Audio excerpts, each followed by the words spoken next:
All right, Let's ladies go, and baby. germs, tears don't fall. This is the second iteration and a remote one at that. Yes. This week, Let's get it.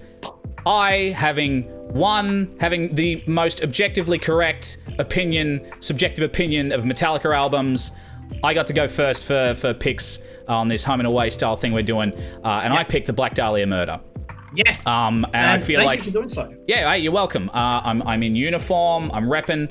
I feel as though we should be upfront with where we're coming to these bands from. Totally. I am a quite a big fan. Although I was quite late to the game, I only got into them probably in 2015. They came about in my world at a point where I felt like I'd kind of combed through the subgenres of heavy metal that I was. I guess, prone to enjoying, predisposed to liking, I'd reached the bottom of the barrel. I was kind of looking for new stuff, so I started trying a bit more power metal, a bit more black metal, and a bit more tongue-tied, a bit more death metal, and ended up picking up like a bag full of I think it was like 50 or so CDs from some dude in Sunbury. I caught a bus out to Sunbury and picked up this like shopping bag full of CDs off this dude for like $100. And in there was the Black Dahlia Murder's second album, Miasma. Nice. And I was... It grabbed me enough to kind of lead me down the rabbit hole, and I haven't looked back. I found a new love, and it was one of those things where, where you're always looking for that next favorite band, you're always chasing the dragon, sort of thing. And this was a really welcome new favorite. This was one of those moments where I went, oh fuck yes, and they had a back catalogue that I could delve into, and they were still releasing stuff, and they hadn't had like a fall from grace or anything. It was like, all right, sweet. Okay. Anyway. So where are you coming to this band from? Where am I coming? I don't need Black Dahlia Murder. I have Black Dahlia Murder at home. Oh my god, you're right. Yeah, dude. I've got my local legends, Hollow World. Check them out. Check out Hollow World if you haven't before. If you like Black Dahlia and you have to hear of them, scope them out. Yeah. But my knowledge of Black Dahlia up until this point has only been through bands that were influenced by them, and the off track that I wouldn't actively listen to. Might have gone, hey, that's cool, but hadn't explored it. So this is this is a lost avenue, really. I'm not very familiar with I guess you call them technical melodic death metal. It's a rather extensive term, but I think apt. I guess the closest I would have consumed previously, maybe Whitechapel, Suicide Silence, Necrophagist, around that era, when they really exploded, around 2009 maybe. But other than that, yeah, I'm pretty cut and dry on them. So this whole week I've been learning all about them. Maybe I don't know as much as you, probably not. But I certainly have developed my own hot takes, which I'll spew vitriolically. Excellent. I can't wait. I'm going to baby bird that shit into my face. So for anybody completely unfamiliar, a little bit of background. Black Dahlia Murder is an American melodic death metal band from Waterford, Michigan, formed in 2001. They put out a demo entitled What a Horrible Night to Have a Curse and a 4-track EP called Cold Blooded Epitaph, which got them signed to Metal Blade Records. That's incredible. In 2003. That's amazing. Imagine being able to release your debut album under on world-class fucking label. Metal Blade. Yeah, incredible. So in envious. 2003, they released their first album, which is where we'll start. Yes. Fucking let's go get into it chronologically. now. Go from the top. As I am the home team, I will be going first. So Yes, please. I place. Tell us how we do it. Okay, so for me, Unhallowed is their first album, and I place it at a D rank for my personal taste. I feel as though it's a really well executed slab of At the Gates and Carcass worship.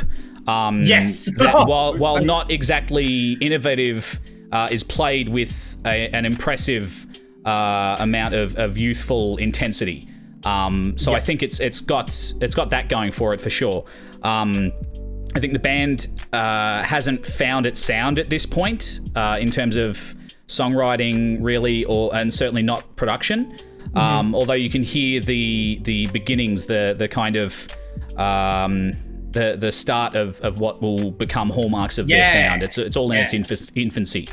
I think Trevor's high and low vocals stand out pretty much from the get-go. He's a highlight. He's something that's grabbed me in their music all the time, and I think he does a good job of doing that on here. And reading reviews that came out at the time, he was noted constantly as a highlight, as something that stood out about the album. Even in less than favorable reviews, it was never an outright dismissal of the band. It was like, this is a young band's first album. They're clearly obsessed with these Gothenburg riffs, and this is them having a go. But keep an eye on this Trevor dude.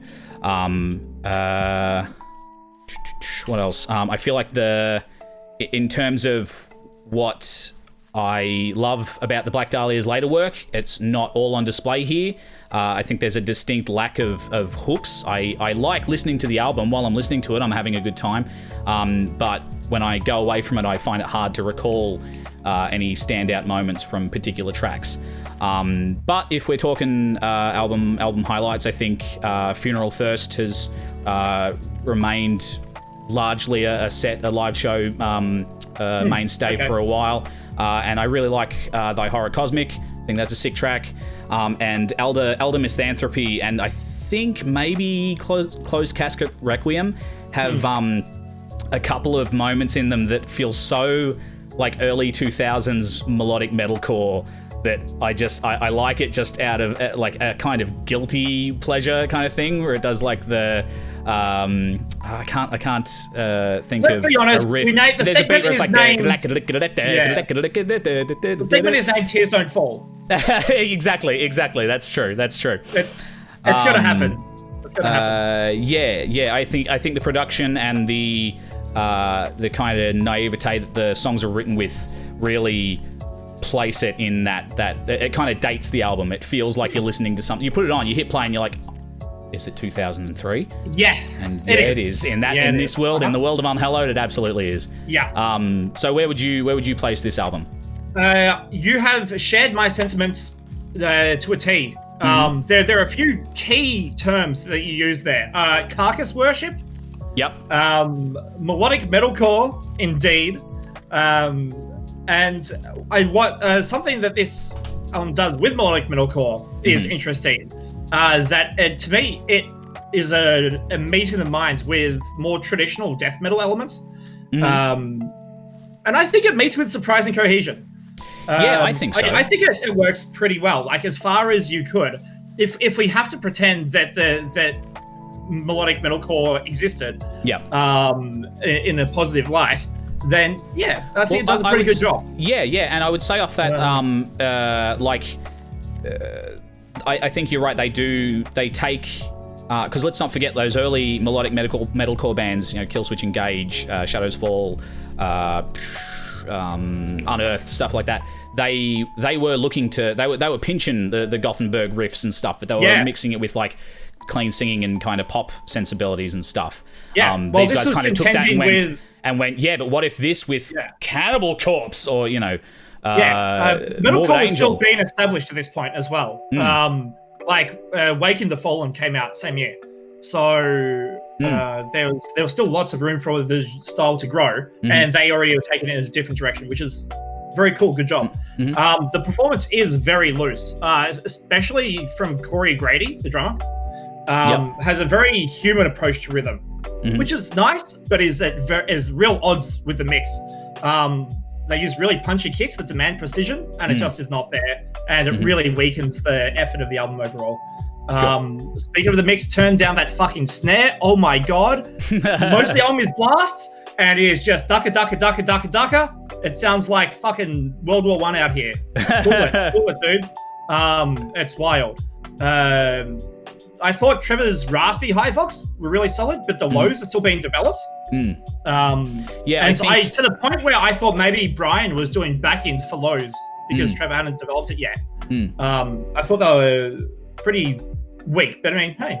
We got to start somewhere. And debut album. I think it's a mix of him still developing his vocals, and also I don't think the production does him any favors in terms of that stuff. And it kind of has this, like, as it goes on, you hear him develop his voice to a point where he's shifting between the two.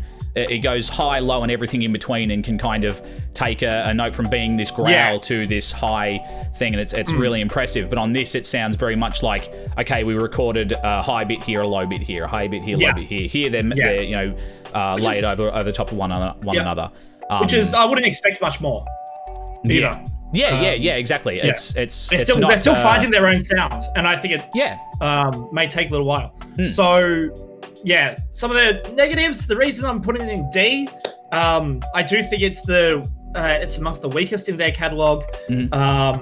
Very little tone variation or dynamic range. The whole thing is very static, very sterile, very like buzzsaw tone. That I'm just not I think we all grew out of. It was trendy for a while, but I think we've all learned to become better than that. But it makes sense. Like Carcass is famously sterile, and Carcass Worship is the name of the game here. Album opener and closer are cheesier than a fucking delicatessen. Oh my god. We're all guilty of that too. And there's a real evident lack of lead work. It says they're still Brian's still developing his songwriting capabilities. Yeah, absolutely. But I reckon we move on to the next one on maybe a higher note or an equal note. So next cab off the rank, you don't get off the cab, you stay on the cab, is 2005's Miasma, and I place this at a C, because it feels closer to what the Black Dahlia Murder kind of became. It's not quite Perfect Cell yet. It's second form. The riffs are hookier, but still not quite so that each track feels that distinct or memorable for me. With the exception of the singles, Statutory Ape, A Vulgar Picture, and the title track, I think it's ultimately kind of forgettable for me. I think this is when I first heard of Black Dahlia with Statutory Ape. It's basically like, we can't stop here, this is minor third country. It is just... I think... Trevor's performance on here, I think really starts to shine. His vocal style is a lot more defined here, and the production is helping it along to no small end.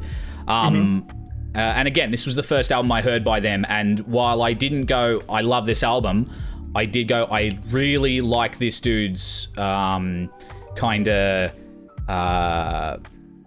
theatrical performance of the content. It's that now the foldback, hey? Yeah, exactly. You can feel him, gesticulating and stuff as he runs about the stage. I really enjoy listening to this album when it's on, but I find recalling specifics kind of hard. And the artwork is really fucking naff. I really don't like the artwork. It just looks kind of fugly. It is really at odds with everything else in their catalogue. It feels... I think both of these are at this point, but that's okay. They don't know what they're going to be. Yeah, exactly. Yeah. Well, I mean, Unhallowed at least looks how it sounds to some extent. Miasma, I kind of go, what am I getting into here? And yeah, 2005 was a rough time. Doesn't do me any favors. So yeah, I placed this at a C. Yeah, cool. What about yourself? Yeah, well, first, let's note the member changes as they go. Corey Grady leaves, and Zach Gibson joins, so there is a drum swap. I'm all for that. I rate this album a C. It is better than their last record, for sure. The rhythm section is leagues tighter than Unhallowed. Thank you very much, Gibson. You have gone leaps and bounds above the previous effort. The snare sits so deep in the pocket of the mix, and it remains this way for pretty much the rest of the catalog, which is really nice. I love that deeper snare. Like, the blast adds so much more texture and urgency without suffocating all the rest of the instrumentation, taking over the mix. And it's important because there's a lot of that motherfucker in there. It does not stop. Let me tell you. Trevor's vocals are way more characterful and plosive. I think that's the theatrical element you're talking about. Yeah. It feels like he's playing to the beat of his own drum here, where he is happy to weave in and out and really enunciate and become a frontman at this point. Totally. And I think the one thing I think holds Trevor's performance back a little bit here is his penchant for verbosity is to the detriment of any kind of vocal hooks on this album. He's very wordy, which is great because his lyric writing is excellent, and I think it only gets better from here. But he hasn't quite managed to consolidate that into something that sticks with the listener, at least not this listener, on this album.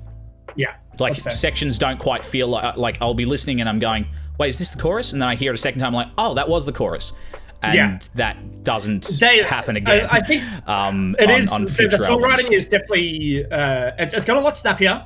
I mean, general, which means shorter tracks, more tempo movements, which is nice, more solos. It's all cool. Yeah. But the riffs are still metalcore infused. Yeah.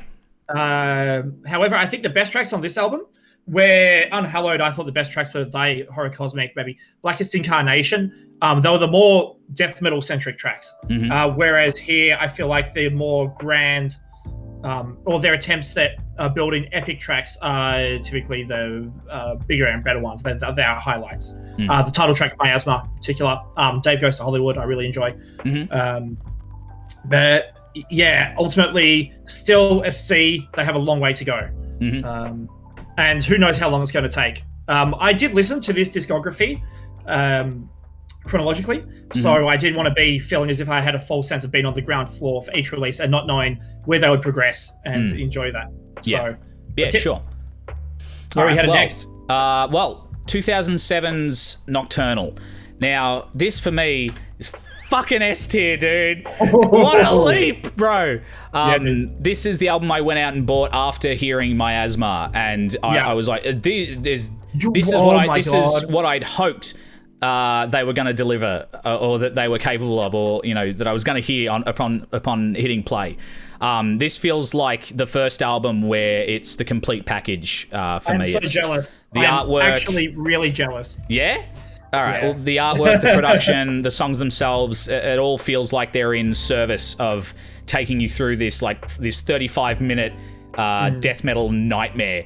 It's fucking awesome. It feels like they've really found their sound on this album well and truly. The riffs are still brutal, but there's an emphasis on hooks and a sense of fun that I think is such an integral part of their image.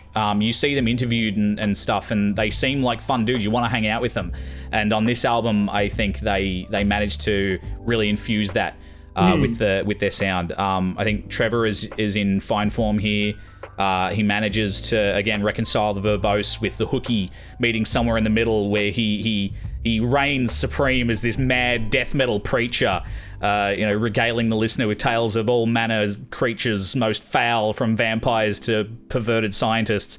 I think this, coupled with his unique and theatrical sense of phrasing, has him kind of conducting the music with his voice and driving it and giving each song a sense of storytelling and making each track feel almost like a horror short, like a short story. So it's like a little anthology. It puts me in the headspace of like Clive Barker's Books of Blood, or the EC horror comics, Tales from the Crypt and stuff.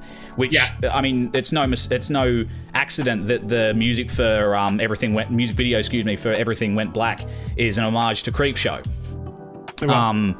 I think the hooky nature of the songwriting here extends to the drumming of newcomer Shannon Lucas and Bart Williams.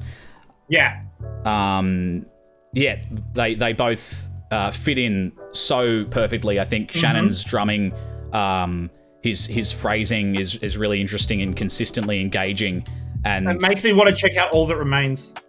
Yeah, totally. Yeah, he's an ex, or I don't know if he's still ex Ex-member. or remains, but at the time was ex member. Yeah. If you want to hear more of his drumming, I can't recommend enough the Serpentine Dominion album that came out. That's him on drums with Corpse Grinder on vocals and Adam D from Killswitch. It's fucking awesome. And I think Bart also gets plenty of moments to shine on this album. The little bass breaks in I Worship Only What You Bleed, I think it is, are really fucking fun. Real tasty. Yeah, absolutely. Yeah, where do you place this? I place this album as a solid S myself. Yeah, We're getting too close for comfort here. We're getting too close for comfort. I'm glad I'm not misfiring too early. Aping, dude. I could not believe what I was hearing, honestly. Yeah, dude. All I could think when I was hearing this was, man, I wish I could have been on the ground floor for this release. And when you said you were, I was going, oh, no. I wasn't there on release day. I went back. Okay, yeah. No, I wish I was on the ground floor for this one. Yeah, dude. Yeah, I was just like, what the fuck? Yeah. Yeah, oh my god. Lightning in a bottle. Lightning in a fucking bottle. Fucking hate it. Brian's songwriting has come such a long way in such a short span of time. How they went from Miasma to this, I have no fucking idea. With 2 new members. Shannon is a monster drummer. And Bart is a really solid bassist. I wish we could hear more of this lineup as a whole, honestly. It's real evident they have a taste for blood after playing Ozfest, and they played for keeps with the big boys, and they showed them all up. They took the ball and scored 3-pointers all day with it. It's absolutely amazing. Enough sporting metaphors. I don't play sport. Let's not pretend. Nocturnal really goes to the jugular and does not let go. It is just so fucking consistent. There are no missed tracks on this, as far as I'm concerned. The influences are really varied. Where the first few albums were very static and linear and repetitive stylistically, we go on to like Blackened's drones. We go into groove. Like from the outset, we're hitting tempos slower than either of those albums, and tempos faster than either of them throughout the record as well. That's really hooky, really dynamic, which I was not expecting, honestly. And it's really modern. And this is Black Dahlia Murder to me. Yeah, I agree, absolutely. As soon as I heard this, I think I was maybe 2 or 3 tracks in when I was going, fuck. Like, if they can keep this up, this is a monumental effort. And by gum, they absolutely did. I think the pacing on this album is something really to behold, especially considering it's dynamic, but it doesn't come at the expense of the intensity that they've kind of garnered a name for themselves for having. It's just, it's just paced really well. There's a slower, more trudging song when you need it. There's something a bit more grandiose and dramatic when you need it, and then something short and sweet when you're asked for. It's fucking awesome. Short and sweet. This album is a bit bittersweet because with such an amazing release so early, can they maintain this intensity? Can they maintain this shine? I say shine. It's a very dark album, but it burns so fucking fiercely. Yeah, dude. They are out for blood, and they have hijacked the driver's seat of their style. Like, it feels like this 2007 third album. They've just like taken the reins on, as far as I know, contemporary death metal, or at least their flavor of. I think it's fucking gobsmacking. I think the fact that they managed to do this, I think their trajectory is really interesting, because they start out kind of a bit derivative, and I don't mean that in a super negative way, just a neutral way. They're clearly wearing their influences on their sleeves, and they're a product of the environment that they're in at the time. Melodic metalcore is taking off, or is kind of blowing up, and they slowly shed that and retain only what they're interested in, and then their discography from here on out is them doing them really unapologetically. Yeah, truly. I think it's marvelous. They forced themselves into like not just a nook, not a niche, but like I feel like they just straight up forged a whole new style of heavy metal, of death metal, with this. Granted, it may have been established. I don't know a great deal of their contemporaries. I was pretty late myself on this movement, especially through the US. I felt the back half of this album to be more stacked than the first half, and that was what I was going through the first half was the stuff I was more familiar with. Everything Went Black. What a Horrible Night to Have a Curse. Familiar with Nocturnal, Of Darkness Spawns. Oh my fucking god! Dude. Of Darkness Spawns. Oh, that intro tease of the breakdown, that 1 bar segment of that little 7/8 thing. Yeah. And then when they cut back into that, that's the money riff, dude. Warborn slaps. Yeah, Warborn's fucking sick. What an album closer. Yeah, really cool one to end 10 on. out of 10 album. Cannot wait to acquaint myself more to this release. Keep in mind, I've only had a few days of these albums, and I just want to know the ins and outs. I want to know what makes this album tick. Fuck yeah, cool. But dude. just on face value, it's got to be hook, line, and sinker. Awesome. They can only go up from here. What do we got? Well, next up is what year was this one? I feel like it was 2008. I want to say, sorry, 2009. Deflorate. Now, this for me sits at a B. It's the first album to feature Ryan Knight on lead guitar after John left the band. It feels to me like a stepping stone between Nocturnal and Ritual. I think the knack for Melodeath hooks is a little more refined here to incorporate some kind of off-kilter riffage in tracks like a Selection Unnatural and Christ Deformed. And I think lyrically this album continues Trevor's upwards trajectory while also having him kind of branch out from the more typical death metal fare lyrically to incorporate some kind of like the horrors of modern medicine and sci-fi kind of horror stuff with stuff like I Will Return and the aforementioned Selection Unnatural. And even the track That Which Erodes the Most Tender is a strangely, I mean, it's in the title, tender song about a woman whose child was born stillborn, and it's this weird gothic horror kind of her narrating, holding this dead child, but it's not played for laughs or anything. Kind of, I can't think of another word other than distasteful. It feels surprisingly tasteful considering it's these fun death metal dudes doing this. I like this album. It's taken me the longest to get around.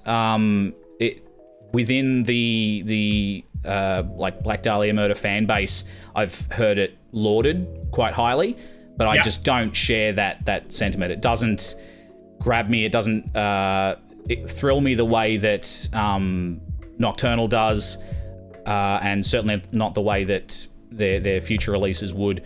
So for me, it sits at a B. Certainly. All right. I'll just say thank you for the raid, Tales of Pesh. Cheers and hello. Pesh, everyone. thank you for the raid. We're talking Black Dahlia Murder. Yeah, dude. All right. Well, I'll take the floor. Yeah, go for it. I've never heard before this. I'd never heard a field recording of someone shitting in their hands and clapping for 45 minutes. I finally have. This is a fucking D. Wow. Okay, I'm gonna need to hear some evidence, friend. Because all I hear is riff. All I heard from you was about the lyrical content, and that does not bode well. Okay, no, this is something that we differ. I tend to listen to lyrics and vocals first. Sure, but I didn't hear you mentioning anything of the musicality. Look, no. I mentioned the riffs. I think the riffs are more. I think they delve into slightly more experimental, air quotes, territory with this one. field recordings are experimental. I agree. So tell me, what don't you like about this album? It is so fucking fatiguing. Oh my god. This was a brick wall in me getting through this catalog. I was on such a high from Nocturnal. I was fucking astounded with that. And then they followed up with Deflorate. D for Deflorate. Please, guys, no one, don't name your album Deflorate. It's not nice. It's not nice. It's nasty. Yeah, it's not great SEO. Almost everything that works in Nocturnal is not present in this record. I don't understand how one member change, being their lead guitarist, Ryan Knight, who I count as an upgrade from John. Ryan's a fucking phenomenal lead guitarist, and I'm spewing that he had to come in and open with this. It's not the best at anything in the Black Dahlia Murder's catalog. To me, the selling point is how grim and chaotic it is, but it's not as grim or dark as other albums in the future of their catalog. That's not as frenetic as other albums in the future of their catalog, and I'll name them when we get to them. There is an absolute distinct lack of hooks. It is really dense, and it's I feel like after they've established themselves with Nocturnal, it feels like a bit of a cardinal sin to falter so hard. They, as you said, you were seeing the praises of the storytelling. But Nocturnal did the same. Yeah, look, I agree. Nocturnal did this better. But I still wouldn't place it at a D. I feel like there's still. I think it is the weakest of their catalog in pretty much everything they've done, and they're too deep into their career at this point to have it be excused. That's so strange. Yeah. I really like Black Valor. I think is a sick track. I think there's hooks there. I think Necropolis has got hooks. I feel like Death Panorama's sick. I think I Will Return is a really great closer. Yeah, I don't want to talk about it, Brian. You know my. and yes, I know. I'm right there with you. Hey, for those watching the VOD, if you want to get involved in griefing the hosts in chat, 8 p.m. Tuesdays. Sorry, continue. So I just wish I was listening to something else. Okay, sure. I just wish I could have been listening to anything else. Look, when I first picked this album up, it was the last Black Dahlia album that I needed to pick up in their catalog at time of buying it. And I was the least impressed with it. I wanted to like it a lot more than I did. And I kind of chalked that up to just being burnt out on them at that point. But maybe there's something to what you're saying. I've learnt to appreciate it, but it didn't come as naturally as pretty much any of their other albums. Now, Ethan, I just want to hit Ethan here, saying walking around it. Am I walking around why I don't like it? Haven't heard any reasons. Just to clarify. I think you've said it doesn't do. It does what the other albums do, but not as good. Is that your reasoning? At any point, at any juncture, you could call this what I'll call the in waves effect of once you hit such a groundbreaking album in that catalog or at that point in time, especially when you're breaking out as a band and you have such upwards momentum and then hit such a monumental release, the next album is inherently doomed unless it can really ride the coattails of the net. Like it's tough to write a successful follow-up when you write such an excellent album at such a young point in your career. And Deflorate just doesn't. I don't know if they were trying to do something different, but it just.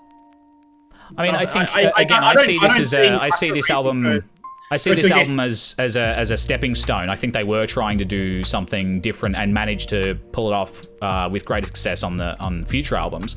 But I don't see it as a misstep.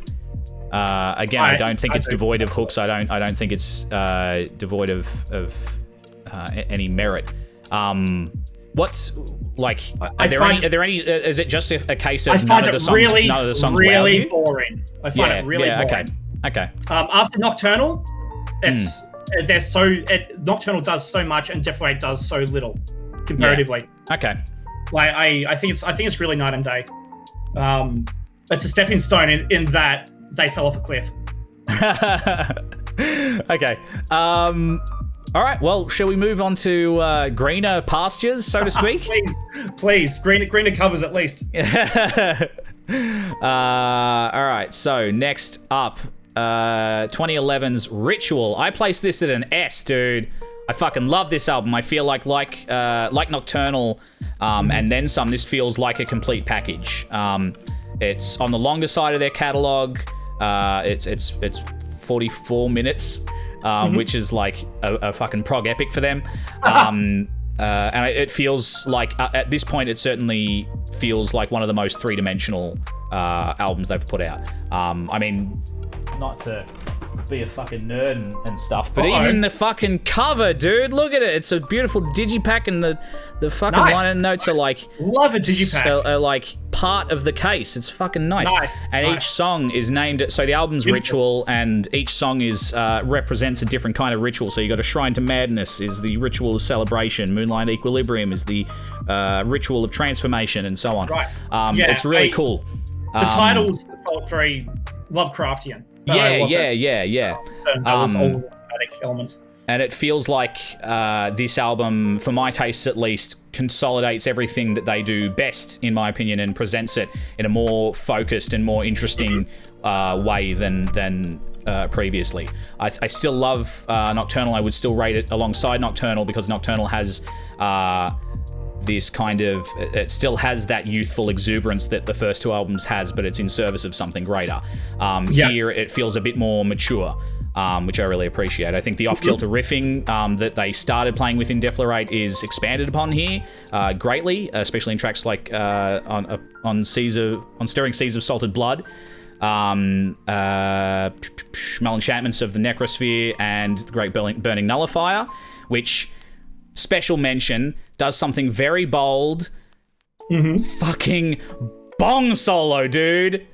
It's a death metal song about weed, and there's a bong solo. It's fucking sick. That's the Great Burning Nullifier. That's the Great Burning Nullifier. God, you're not supposed to base your whole personality around one song. I'm sorry. Between the Black Dahlia Murder and Kevin Smith films, it's no wonder I am the way I am. All right, that's all I'm saying.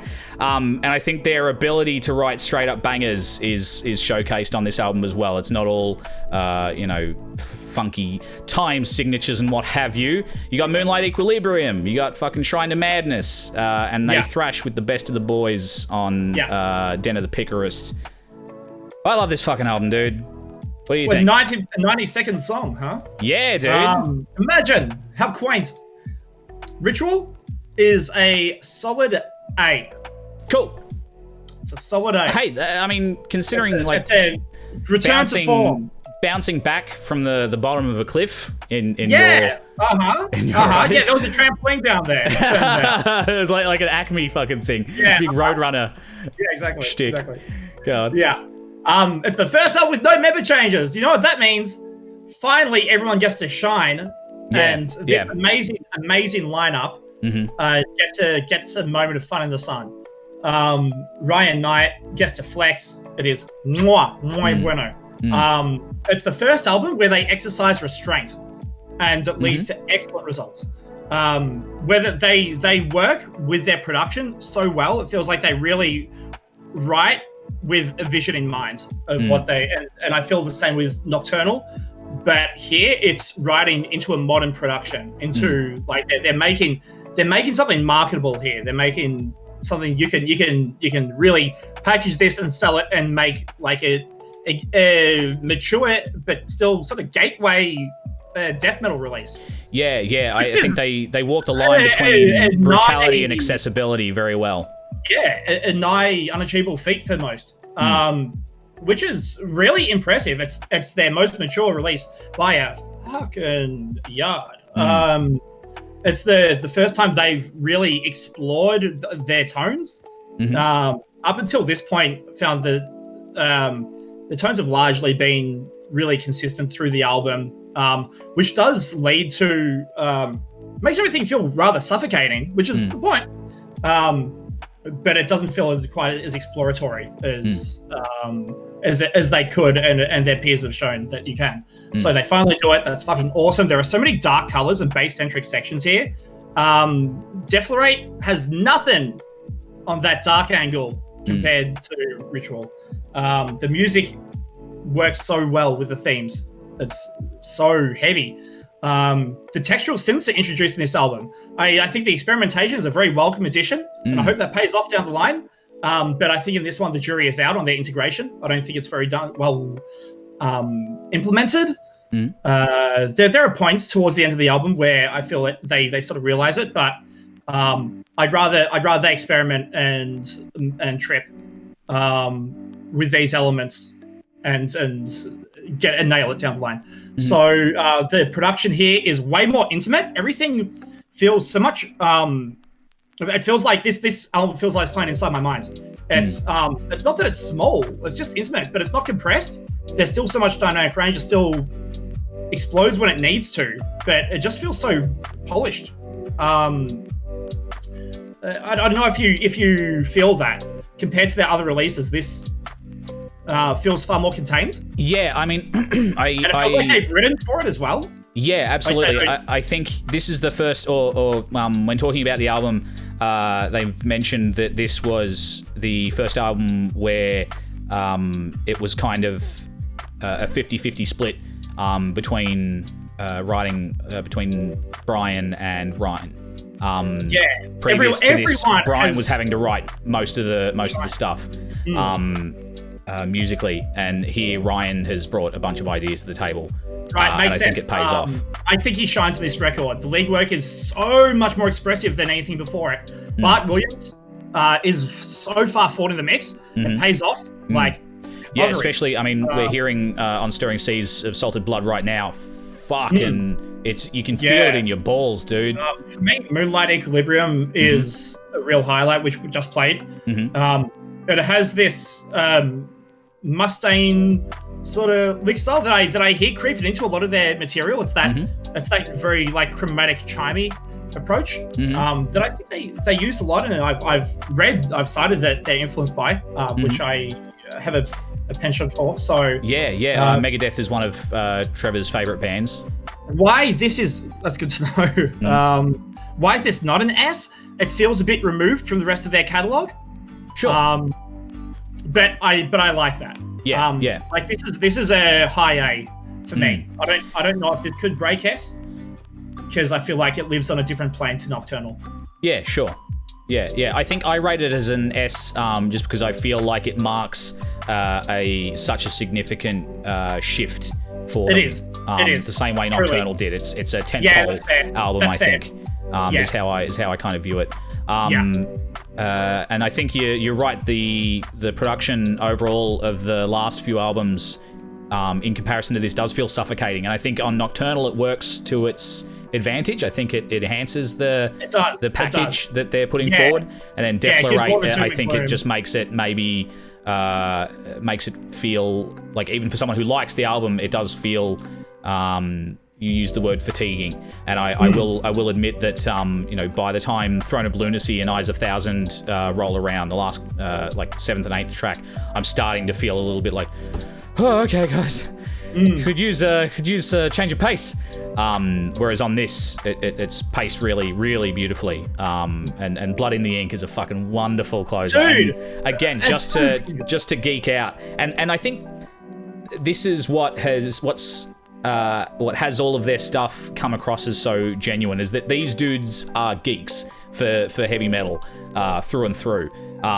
They understand that a cool album art or a cool package can really make or break an album and really heighten a fan's experience.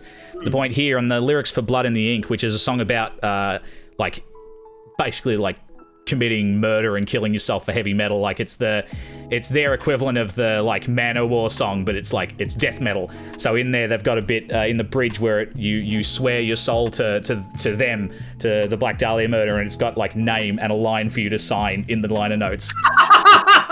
Really fucking funny. Ah, that's great. Yeah, I love that. Yeah, it's really cool. Really cool. Yeah. And I think too, like this, I would say from Nocturnal onwards, and it's a lot of fun on this album, because they have that kind of EC Comics horror anthology kind of thing about them. Reading the lyrics and trying to following the story and looking into what each song is about is so much fun for me. I really dig that. And on this album, it's great fun, kind of picking, figuring out what the song's about, and then connecting it to like what kind of ritual it is or whatever. It's sick. Nice. Yeah. I'm gonna say through almost all their catalogs thus far, I find the best songs are buried in the album or towards the back for most of these records. Mm-hmm. And they have a really great way of pacing their albums. I often find really towards the end. Yeah, I find for my taste and it's probably just a case of the albums the intensity being so high, that the back half of their albums I always find myself the slowest to become familiarized with. But whenever once I do kind of become familiar with them, I'm never like, oh, these are a bit naff. These are growers. They're really fucking good songs. It might be that most of their albums have the real high intensity material front loaded, and then they get to explore towards the back end. Yeah, I think the hookier stuff is their single slots are most likely their most dense material. Yeah, for sure. So it makes sense why I would probably lean into the back half of their albums. Yeah. All right, shall we move on? Yeah. Anything else to say about Ritual? Right. I want it on physical. Yeah, dude, get the physical, sign your fucking name. Moving on, 2013 saw the release of Everblack, which I place at an A. I was umming and ahhing about this being an A or a B, tossing up between this and Deflorate, and the deciding factor for me was that the hooks on this, I think, are some of the most fun. And the hooks on Deflorate, I think I've found, but I had to dig to find. Whereas this grabbed me straight away. This in Hell Is Where She Waits For Me is the first track on the album, and remains one of my favorite Black Dahlia tracks ever. Yeah. Full stop. Nice. It's the first album to feature Alan Cassidy on drums and Max Lavelle on bass, and they both do a fantastic job. I love Alan's phrasing in particular. Is really engaging and interesting throughout. He finds little flourishes and ways to accent things, so he's really playing the fuck out of the kit, but managing to, almost same as Trevor, conduct the riffs and drive the song in a way. I really love it, and it's just, this is one of the most fun releases of theirs, I think. In Hell's Where She Waits For Me is a great track. Go to Departure is a lot of fun. Raped in Hatred by Vines of Thorn is an Evil Dead track, which I'm a mark for. Nice. And they've just got, it's full of that goofy, that kind of twisted sense of humor that Trevor has. I think this has, it's more evident in their titling. The naming conventions on this album, Everblack is right. Yeah, totally. Yeah, absolutely. Yeah. Every rope and noose, phantom limb masturbation. Damn. Their beloved Absentee. Scars. Yeah, I think it's presented. It's very dark. It was released kind of in response to them getting playing the Vans Warped Tour stuff, and they were like, we're gonna go dark on this one to show that we still got it. And I mean, they still got it. It's fucking sick, but it's not at the it's not at the cost of hooks. It's not the cost of what they're good at. They're not just like, hey, look how heavy we can be. I mean, we're hearing In Hell right now, and it's Hook City, dude. Yeah. When I was about to chuck this album on, checked the lineup changes, and I was pretty worried. Shannon Lucas leaves, as you said, and Ellen Cassidy joins. And Bart leaves, and Max joins from Despised Icon. I've gone, oh, cool, great. They have a deathcore bassist now. All right. Yeah. Okay. Yeah. I know a guy. It's an A. Yay! It has potential to be an S. Oh wow. It has heavy S potential. All right. I think if I spend more time with this album, it'll be an S. Fuck yeah. It's just too early for me to call it on that one. It is packed with melodic passages and tasty note choices. They are fucking littered. Ribbons, little morsels, dude, all over the shop of Mustainean chromaticism, where they teased it in the chorus of Moonlight Equilibrium. It is littered through almost every track. It is so fucking nice. There is such a constant ebb and flow in this album. The pacing just pivots between these really claustrophobic moments and these breathable releases. Yeah, so it opens up. Like the whole album feels like I'm gasping for air, like I'm drowning or like I'm in the middle of a tug of war. It's nuts. It's so consistent through the album, and I really love that pendulous songwriting. That when if A then B, writing, and this album just encapsulates that from start to finish. It's fucking impressive. It's really good. Really good. The tracks are longer, but with a purpose. This is another 44-minute one. And with fewer tracks than many of the others as well. We have numerous 5-minute tracks. We're unheard of, really. Since like the first few albums. But they go places, and the structures are awesome. The album's really cohesive, but I do think it lacks a definitive single.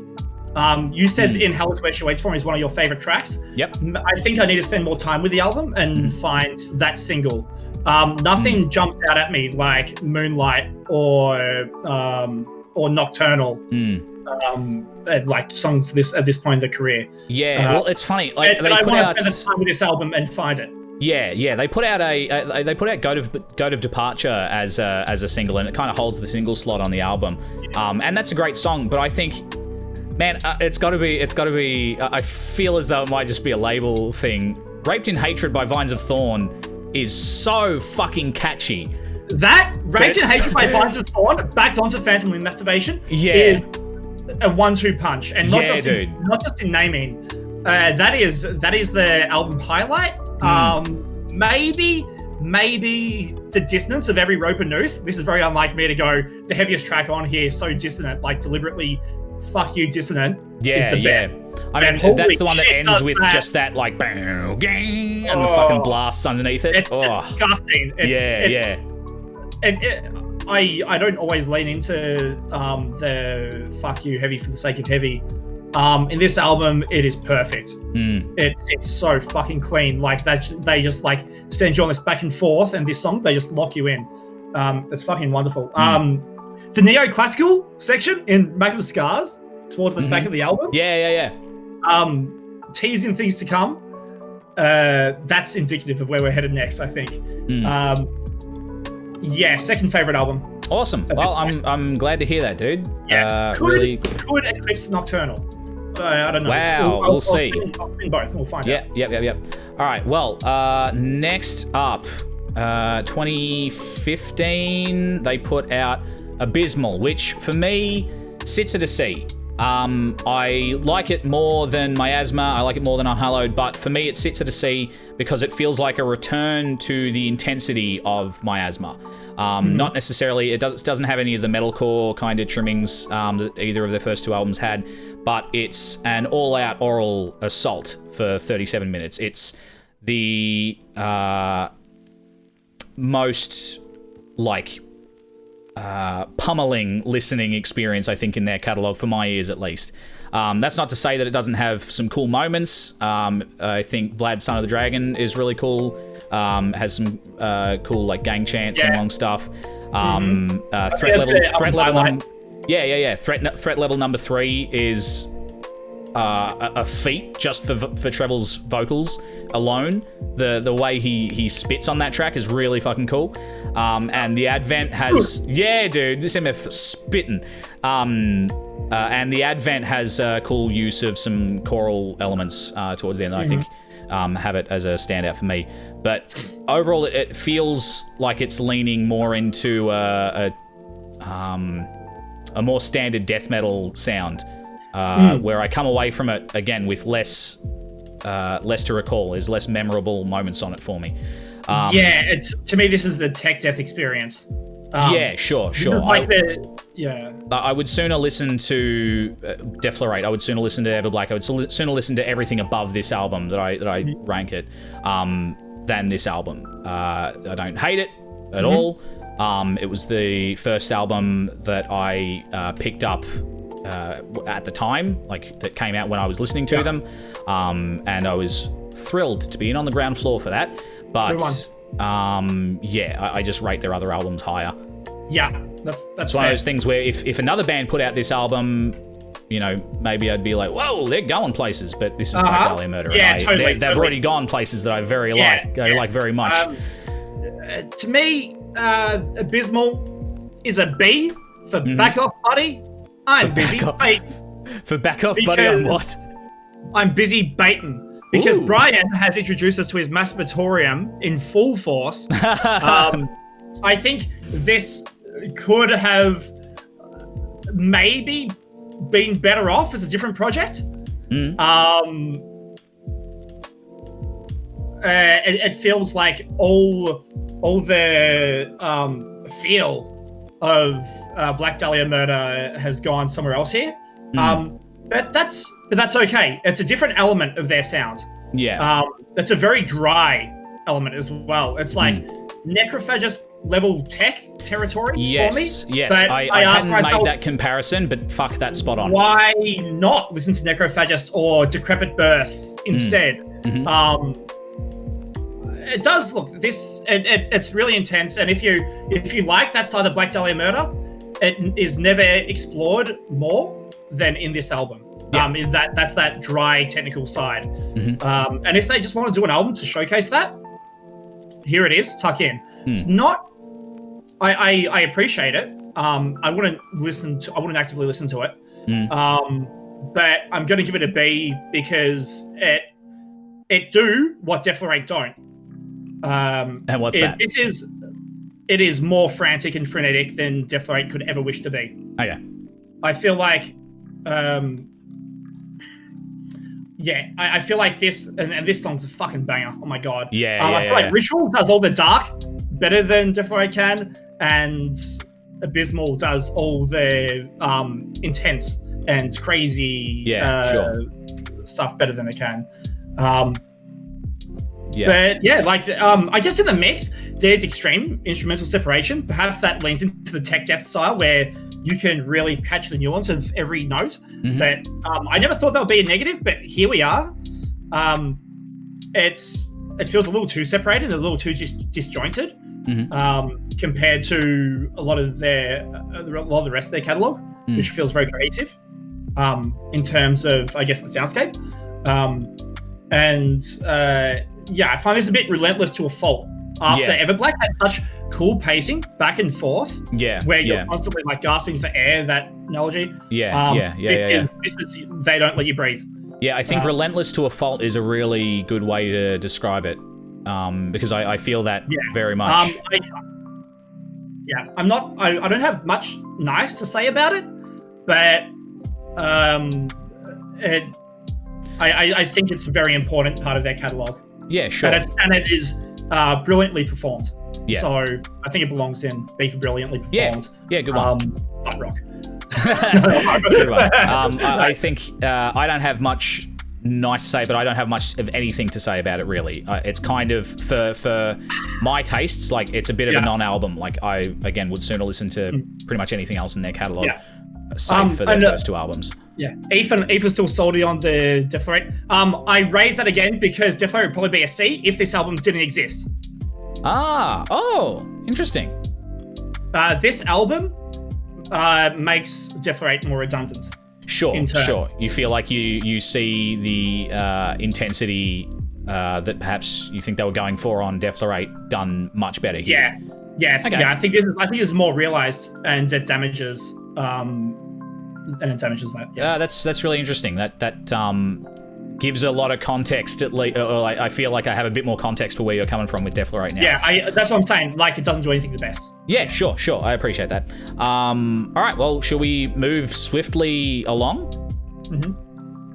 Nightbringers, baby. 2017. I placed this at an A for my bad self. This saw the introduction of Brandon Ellis on lead guitar after Ryan Knight parted with the band, I think in 2016. And it feels not so much like a return to form, but more of a return to... it's like they're coming back with a renewed sense of vigor. There's a revitalization, I think, on this album.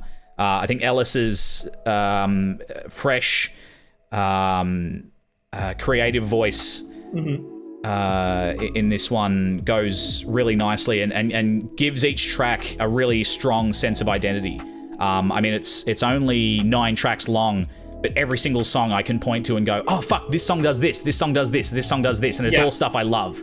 And I think, I mean, after the intensity of Abysmal, putting out this, like, your lead single as Nightbringers being this kind of mid-tempo, like,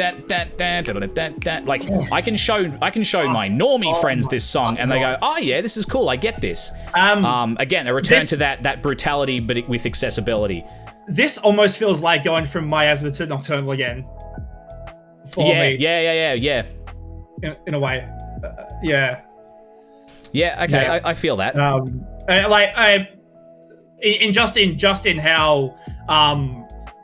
how there was a bit of a void, and then suddenly they've come in with like absolutely the goods.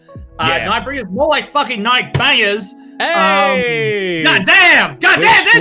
Where would you put this? B for banger. Only a B. However, could easily move to A. It's a high B. I would put Abysmal at a B minus. I'd put Nightbringers at a B plus.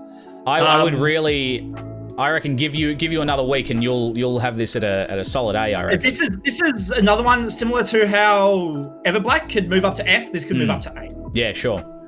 Just on that flash listen, I don't have time to properly digest it, but I think I need to build a bit of a relationship with this album. Yeah. From what I've gathered, the front half feels like a halfway home between Everblack and Abysmal. It's very intense, and it's the way I think they structure their albums, as I was saying before, very front-loaded on the relentless, the heavy, the high BPM. But the back half really reprises those traditional elements and that carcass worship that was there in the early releases, and it feels like a real rejuvenation. I don't know if it's Brandon Ellis joining in and doing double duty from Arsis. I'm not familiar with Arsis. I don't know if they are also carcass worshipy, but or maybe that's just reinvigorated Brian to write this stuff. But holy shit, the back half of this album with like Catacomb, Hecatomb, into As Good as Dead. Yeah, dude. Like, that shit sounds like straight Amit worship to me. Yeah, it's fucking awesome. It's so fucking cool. Yeah. Back in this album is some of the best of their catalog, and it probably has their best song in Nightbringers for me at this point in time. Yeah, cool. I can't help but smile when I hear this track. Yeah, that's awesome. Dude, I can't help but do the same hearing Catacomb. Like, amazing. Hearing Nightbringers makes me quite emotional. Oh, that's cool. That's really cool. Really fucking cool. Yeah, awesome. Yeah. It feels really it has this sense of them kind of coming back and being like, it's a song about, again, like, we are the blenders of the road and all that shit. Like, it's so fucking tough. Yeah, it's fucking sick. I wish I knew this song sooner. Oh my god. Yeah, so cool. Yeah, I think this will move up into an A, but for now I need to acquaint myself with the front half of the album. I don't want to call it too early. Yeah, no, fair enough. I mean, it's hard for me to narrow down, like, highlights here. Again, all of them I think stand on their own, but Matriarch's really cool. Jars, the bounce in Jars is fucking awesome, and I'm so glad I got to see these guys live touring this album. I think they played pretty much every track off the album. And hearing the fucking breakdown in Catacomb Hecatome and the music cutting out for Trevor's fucking screaming as we're both eaten alive. It's so fucking tough, dude. Huge. Yeah. Fucking hell, dude. I got chills the first time I heard it, and I still do. No, I think I should move Nightbringers to A. Really, in retrospect, it brings more of an emotional response than probably anything else in their catalog for me. Yeah. Maybe. Yeah. Well, yeah. Hey, it's really good. Let it be really known. Good. Ignore the PowerPoint presentation is false. Nightbringers is an A. All right, well, shall we... exactly, maybe they'll add it. Yeah, no, it's I gotta acquaint myself. So just totally. as I'm talking about, I get real emotional. Yeah, and I'm just like, fuck, that's good. It's interesting. I feel like it's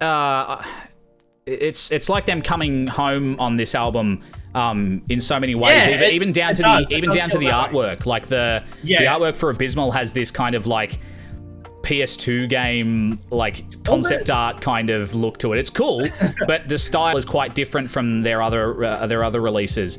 And this has that lovely hand-drawn kind of look. It's just fucking wonderful. All of their... It almost looks like it's coming from the same world as Nocturnal. They just knew when they were writing these albums that we've got to get this monolithic Ziggurat Necropolis horrorscape on the cover of this one, because this is one of those albums. Yeah, those totally. Albums, the killer albums, dude. Yeah. Well, speaking of 2020, a fucking wacky year saw the release of their latest album, Verminous, which I rate as an S. I think it's up there with Nocturnal. I think it's up there with Ritual.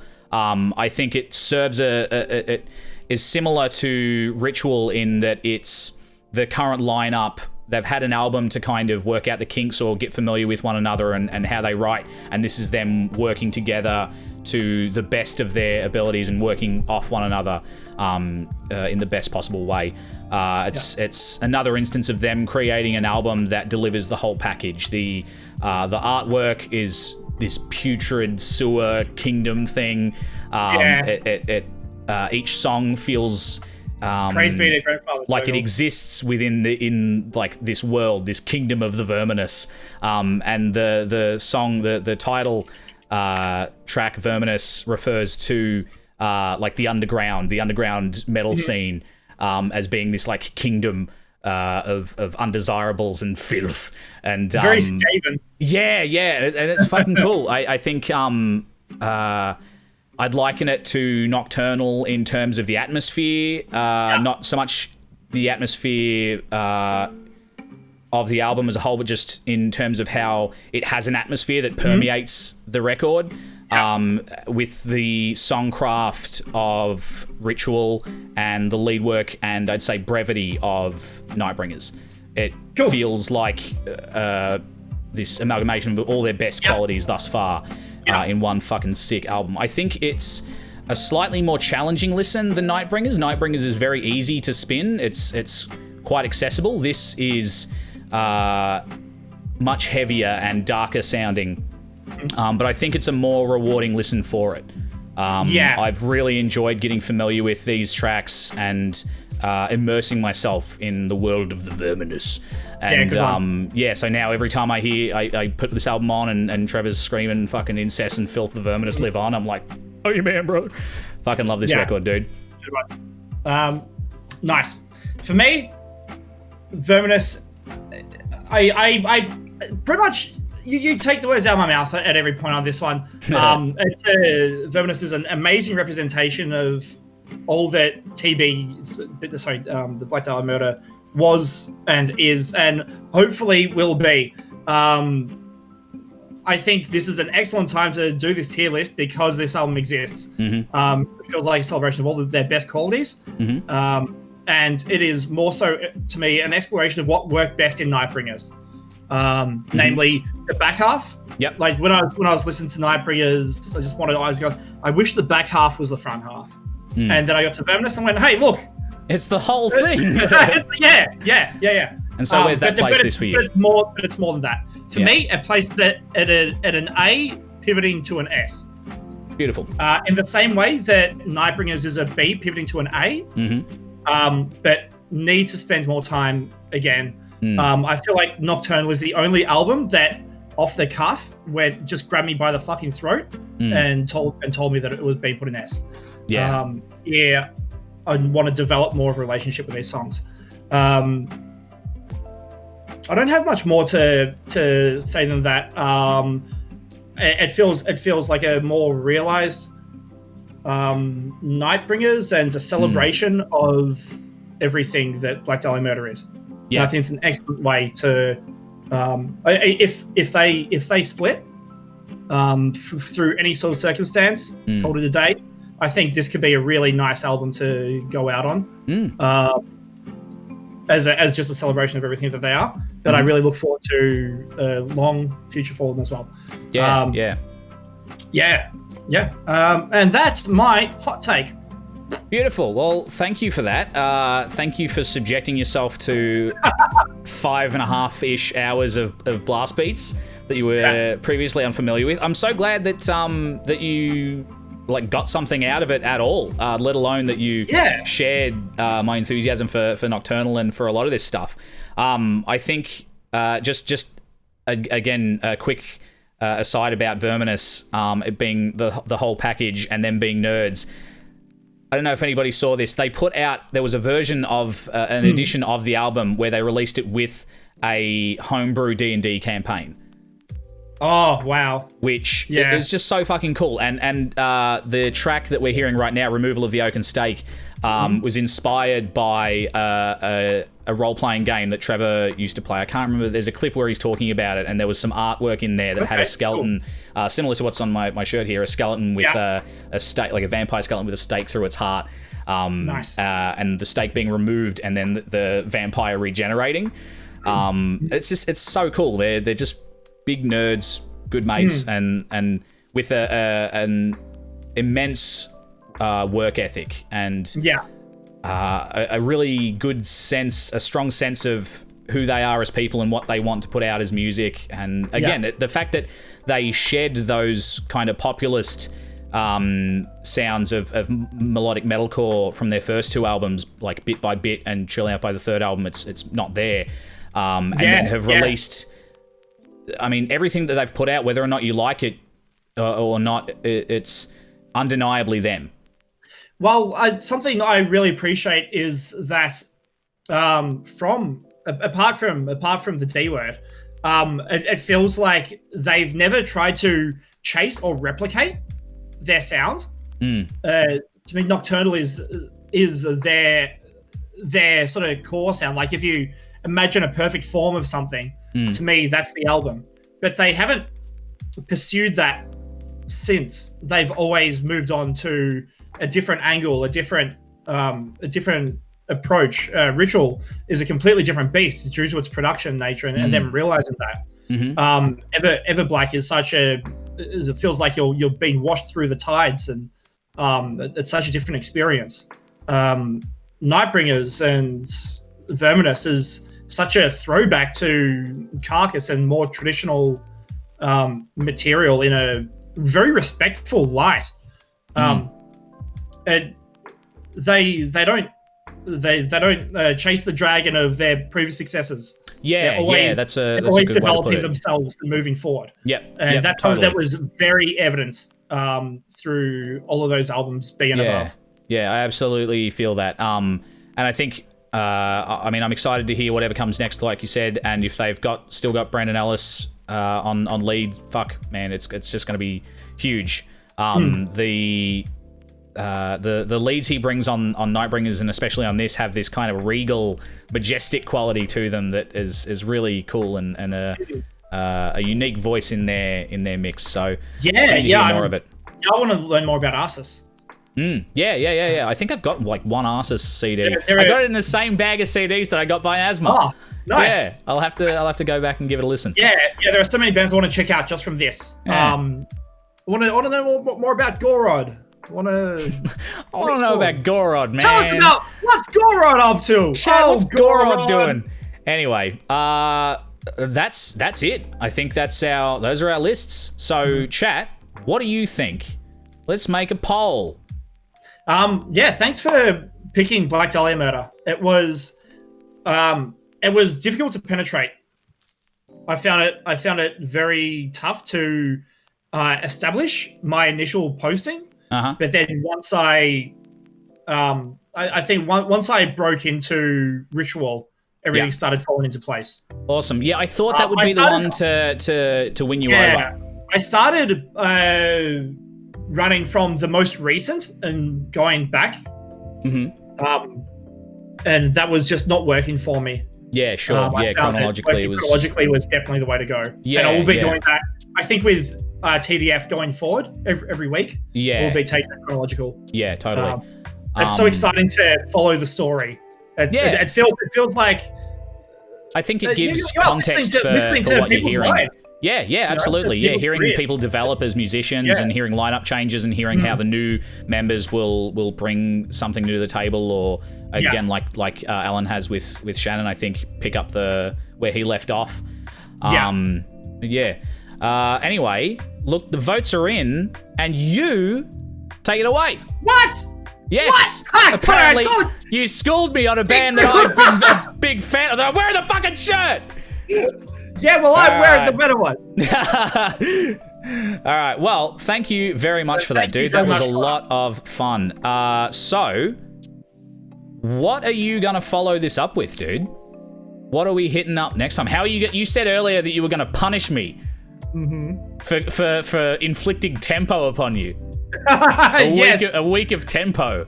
Yes, a whole week of tempo, and for that I give you a week of no tempo. Oh no! How dare you? Oh no! You listen to nothing but sappy ballads and soft radio-friendly rock.